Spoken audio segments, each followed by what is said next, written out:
তো এবার আমরা দ্বিতীয় ব্যাংকটা আপলোড করি। এবার দ্বিতীয় ব্যাংক আপলোড করার জন্য আমাদের ডান দিকে আমরা আপলোড ফ্রম ফাইলে ক্লিক করলাম। ব্যাক করে আবার সিলেক্ট ফাইলস, এখানে যাই, আমি 8700 সিলেক্ট করি, ওপেন। এবার কিন্তু সে নিয়ে নিছে, কন্টিনিউ, এখানে যাই, আমি এবার সিলেক্ট করে দিলাম, এবার কন্টিনিউ। আগের মতো আমাদের ব্যাংক স্টেটমেন্টে কি রো হেডার আছে, রো হেডার আছে? হ্যাঁ, আমি একটু দেখি, খুলি এই অ্যাকাউন্টটা।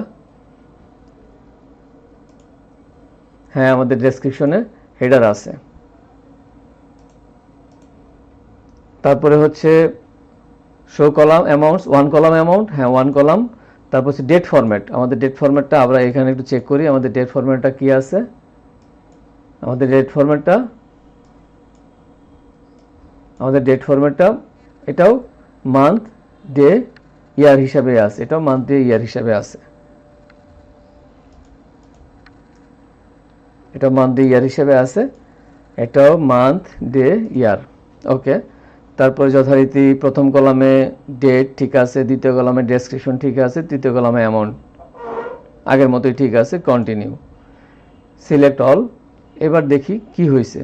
হ্যাঁ, এবার একটু সমস্যা দেখতে পাচ্ছি, এই ডেটটা সে নেয় নাই, এই ট্রানজ্যাকশনের ডেটটা সে নেয় নাই, আরেকটা ট্রানজ্যাকশনের ডেটটা সে নেয় নাই, মোটামুটি দুইটা ট্রানজ্যাকশনের ডেট কিন্তু নেয় নাই। তো আমরা এখন এই ধরনের সমস্যা যদি হয় সেটা কি করে সমস্যার সমাধান করতে হয় সেটা একটু দেখব, এটা এই অবস্থায় থাকুক।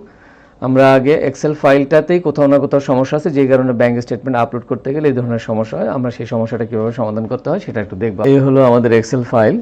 আমি ইচ্ছা করে একটু ছোট ফাইল নিয়েছি যাতে দ্রুত বোঝানো যায়।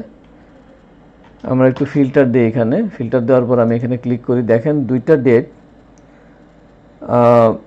মান্থ এর বাইরে চলে গেছে, অর্থাৎ গ্রুপিং হয় নাই, ঠিক আছে। এবং মার্চ এপ্রিল জুলাই পর্যন্ত ডেট দেখাচ্ছে, আসলে এরকমটা হওয়ার কথা না, এপ্রিল পর্যন্ত ডাটা থাকার কথা। তো আমরা এটা ঠিক করি। আরেকটা বিষয় সেটা হলো আমরা কিন্তু আমরা বুঝলাম কিভাবে যেটা ডে মান্থ ডে ইয়ার হিসাবে সিকোয়েন্স হিসেবে সাজানো আছে।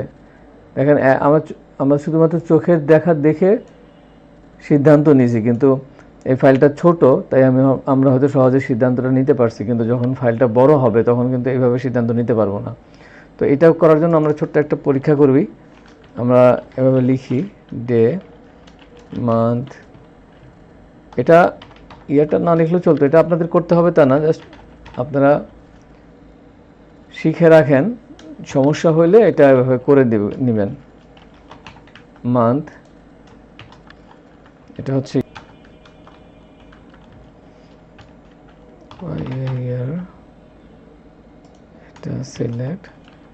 এখন এটা ফাংশনটা ড্র্যাগ এন্ড ড্রপ করি, ফাংশনটা ড্র্যাগ এন্ড ড্রপ করলাম। এখানে দুইটা ভ্যালু আছে, এখানে দুইটার প্রবলেম আছে, যে দুইটা আসলে আমাদের আপলোড হচ্ছিল না, সেই দুইটার হচ্ছে এই দুইটা, ঠিক আছে। আর এটা দেখে আমি সিদ্ধান্ত নিচ্ছি যে দেখেন আমরা যে কলামটাকে মান্থ করছি 1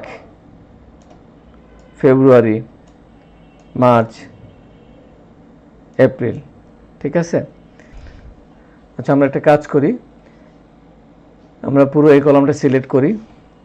এই কলামটা সিলেক্ট করে একটা জিনিস বলি, সেটা হলো যে এখানে দেখেন সবগুলো কিন্তু ডেট ফরম্যাট দেওয়া আছে, এই যে ফরম্যাটটা এখানে সবগুলো কিন্তু ডেট দেয়া, কিন্তু এইটার ফরম্যাট অর্থাৎ এইটা যেটা সমস্যা, এটার ফরম্যাট কিন্তু জেনারেল করা, আবার এগুলোও ডেট ফরম্যাট দেওয়া, কিন্তু এটার ফরম্যাট আবার জেনারেল করা। একটা কাজ করি, সবগুলোকে আমরা জেনারেল ফরম্যাট করে ফেলি। এই কলাম সিলেক্ট করলাম, এখানে সিলেক্ট করে সবগুলোকে জেনারেল করে ফেললাম। আচ্ছা, জেনারেল না করে আমরা একটা কাজ করি, আমরা সবগুলোকে টেক্সট করে ফেলি।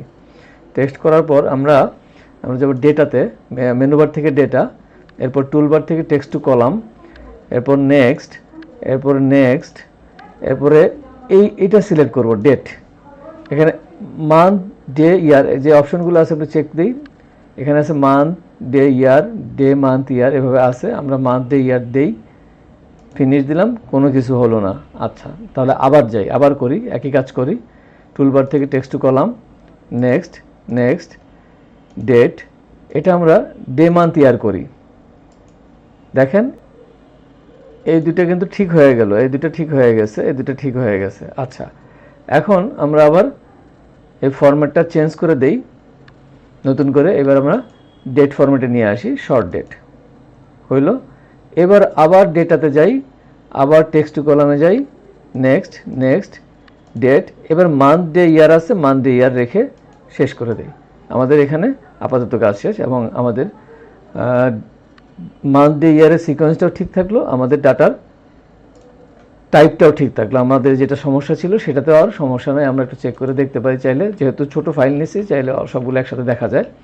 বড় ফাইল নিয়ে কাজ করলে অনেক সময় লাগতো।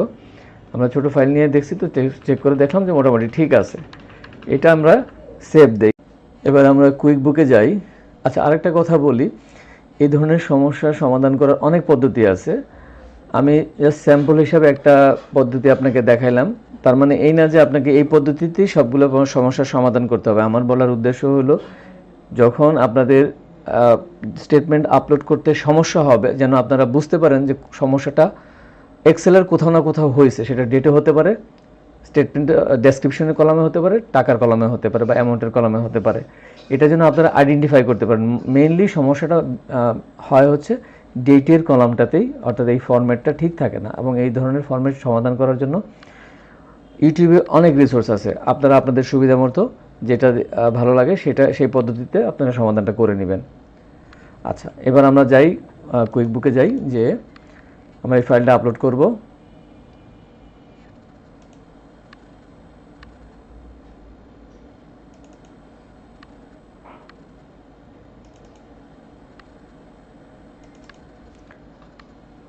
আমরা এই ফাইলটা আপলোড করব, সিলেক্ট করলাম, কন্টিনিউ। আমরা কোন ব্যাংকটা আপলোড করব, ব্যাংক XYZCD, সিলেক্ট করলাম, কন্টিনিউ। হেডার আছে কিনা, ইয়েস, আগের মতো, কলাম ইয়েস। এখানে এসে আমরা মান্থ ডে ইয়ার, কারণ আমরা সর্বশেষ মান্থ ডে ইয়ার ফরম্যাটটা চেঞ্জ করে দিয়ে আসছি। প্রথম কলাম ডেট, দ্বিতীয় কলাম ডেসক্রিপশন, তৃতীয় কলাম অ্যামাউন্ট, সব ঠিক আছে। এবার কন্টিনিউ, এবার সিলেক্ট অল। এইবার চেক দিয়ে দেখি, হ্যাঁ দেখেন আর কোনো লাল নাই, সবগুলো কিন্তু সে সবগুলো ঠিক মতো নিয়ে নিছে। ঠিক আছে, এখন আমি এটা আপলোড করে ফেলতে পারি। আমি কন্টিনিউ দিলাম এবং এটা আপলোড করে ফেলি, ইয়েস দিই, আপলোড হয়ে যাবে। আমি ডান দেই, আমার আপলোড। দেখেন নতুন একটা ব্যাংক তৈরি হয়েছে, 103 XYZ ব্যাংক সিডি লিমিটেড। তার 54 নাম্বার অফ ট্রানজ্যাকশন আছে। আচ্ছা, এবার দেখি, ধরা যাক কোনো কারণে আমি ভুল ব্যাংক স্টেটমেন্ট আপলোড করে ফেলছি, অথবা স্টেটমেন্ট ট্রানজ্যাকশনে কোথাও ভুল ছিল, টাকার অঙ্ক সঠিক ছিল না, কোনো কারণে হোক এটা ভুল করছি, তাহলে আমার এটা ফেলে দিতে হবে। এখন পর্যন্ত ক্যাটাগরি শুরু করিনি, আমি ক্যাটাগরি করার আগেই ফেলে দিচ্ছি। ক্যাটাগরি করে তারপরে যদি ব্যাংক স্টেটমেন্টটা কুইকবুক থেকে ডিলিট করতে চাই বা ফেলে দিতে চাই, সেটার পদ্ধতি আমি পরে দেখাবো। আমি যেহেতু এইমাত্র আপলোড করলাম, তো এইমাত্রই আমি এটা ফেলে দিতে চাই।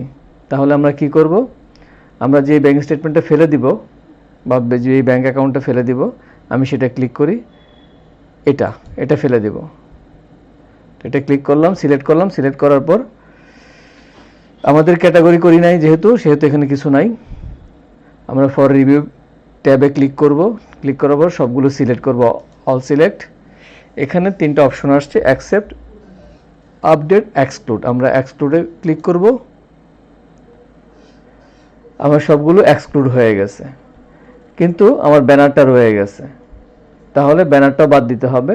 আমার কিন্তু ফর রিভিউ প্যানেলে আর কোনো ফর রিভিউ ট্যাবে কিন্তু কোনো ট্রানজ্যাকশন নাই, আমার ব্যানারটাও বাদ দিতে হবে। আমরা এখানে যেখানে একটা কলমের চিহ্ন আছে, এই কলমের চিহ্ন এখানে ক্লিক করি, এডিট অ্যাকাউন্ট ইনফো, এখানে ক্লিক করি। আমাদের চার্ট অফ অ্যাকাউন্টস তৈরি করার যে ইন্টারফেসটা আছে সেটা আমাদের সামনে আসছে। এখানে ফাইল, আপলোড, অ্যাকাউন্ট, এর নিচে আছে disconnect this account on save. আমি এটা টিক দিব, তারপর সেভ অ্যান্ড ক্লোজ। দেখেন আমার অ্যাকাউন্টটা ভ্যানিশ হয়ে গেছে। আশা করি আপনারা পারবেন। একটি অনুরোধ, আমার চ্যানেলটি সাবস্ক্রাইব করবেন, কমেন্ট করবেন। যদি কোনো সমস্যা থেকে থাকে বা আপনাদের আমি আরও কোনোভাবে হেল্প করতে পারি, কমেন্টে লিখবেন, আমি চেষ্টা করব এডিশনাল কোনো ভিডিও দিতে। শেয়ার করবেন, লাইক করবেন। ধন্যবাদ, সবাই ভালো থাকবেন। আসসালামু আলাইকুম।